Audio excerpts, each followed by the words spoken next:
I will show you how to make a loop and how to wrap a wire, how to make a Rudraksha Beads Necklace.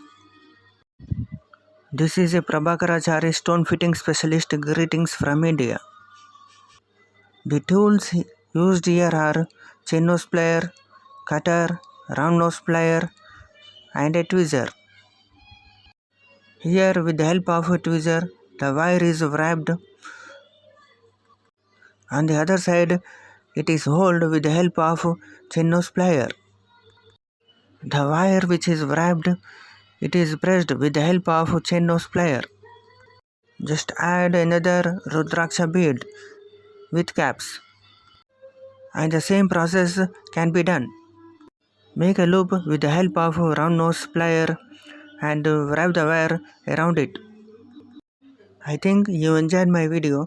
If you like, share and subscribe my channel. Thank you for watching.